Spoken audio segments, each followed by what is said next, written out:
नमस्कार दोस्तों, आपका बहुत बहुत स्वागत है हमारे यूट्यूब चैनल पटो एजुकेशन में। दोस्तों आज हम बात करेंगे आधुनिक काल के बारे में। आधुनिक काल किसे कहते हैं और इसकी विशेषताएं। दोस्तों यह विभिन्न कॉम्पिटिटिव एग्जाम्स में पूछा जाता है और इसकी विशेषताएं भी पूछी जाती हैं। इसके साथ ही बोर्ड के एग्जामों में आधुनिक काल किसे कहते हैं, इसकी विशेषताएं और कवियों के बारे में अक्सर पूछा जाता है। यहाँ से आपको बिल्कुल सारे डाउट क्लियर हो जाएंगे और सारी चीज़ें समझ में आ जाएंगी आधुनिक काल क्या है। तो दोस्तों चैनल पर पहली बार आए तो चैनल को सब्सक्राइब कर लो। यहाँ पर सभी विषयों की पीडीएफ वो क्लासेस है, ठीक है। तो आप प्लेलिस्ट में जाकर सभी विषयों की क्लासेस देख सकते हैं।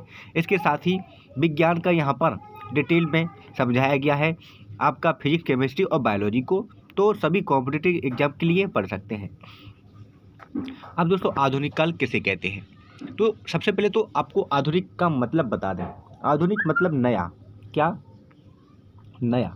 आधुनिक का मतलब होता है नया विचार, नई क्रांति, ठीक है, नई तर्क शक्ति, ठीक है, वही क्या है अपनी आधुनिक है, ठीक है। तो आधुनिक काल वो काल है जिसमें नए विचार, तर्क शक्ति का जागरण होगा। नए विचार आए, तर्क शक्ति के आधार पर, वैज्ञानिक सोच के आधार पर रचनाएं की गई, वही आपका आधुनिक काल है।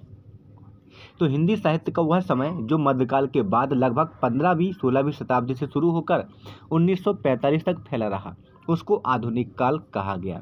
इस आधुनिक काल में विज्ञान, प्रौद्योगिकी, राजनीति और समाज में बड़े बदलाव आए तथा रचनाएं भी कैसी लिखी गईं?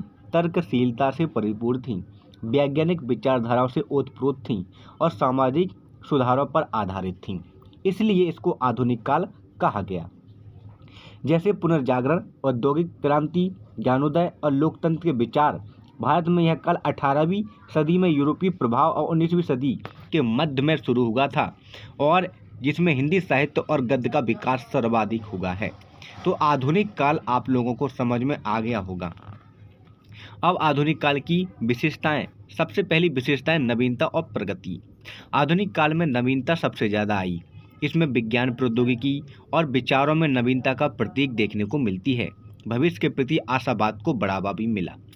व्यक्तिवाद और स्वतंत्रता। व्यक्तिवाद और स्वतंत्रता भी देखने को मिला इस काल में। स्वतंत्रता, आत्म अभिव्यक्ति और व्यक्तिगत अनुभव को महत्व दिया गया, जिससे पारंपरिक बंधनों से मुक्ति भी मिली। तार्किकता और बौद्धिकता काफ़ी महत्वपूर्ण है इस काल में। इस काल में तार्किकता और तटस्थ दृष्टिकोण का विकास हुआ, जिससे हर चीज़ को तर्क के आधार पर देखने की प्रवृत्ति बढ़ी। सामाजिक सुधार की चेतना। समाज में व्याप्त कुरीतियों, असमानता और अन्याय के खिलाफ आवाज़ उठाई गई तथा समानता की मांग की गई। विभिन्न जो कवि थे उन्होंने अपने काव्य में इन सभी चीज़ों को क्या दिया? स्थान दिया। गद्य का विकास यहाँ पर हुआ। कविता के साथ साथ निबंध, कहानी, उपन्यास, नाटक और पत्रकारिता जैसी विभिन्न विधाओं का विकास हुआ। गद्य काल का स्वर्ण काल भी इसको कह सकते हैं। राष्ट्रीयता और देश प्रेम। स्वतंत्रता संग्राम और राष्ट्रीय भावना के विकास के कारण साहित्य में देश प्रेम की भावना प्रमुखता से उभरी और देश प्रेम की विभिन्न कविताएं इस काल में देखने को मिली।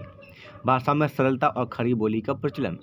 ब्रज भाषा की जगह आम जनता के लिए खड़ी बोली को गद्य और पद्य दोनों में अपनाया गया, जिससे सरल और सुगम भाषा बनती चली गई और विभिन्न भाषाओं में खड़ी बोली में कई रचनाएं रचित की गईं।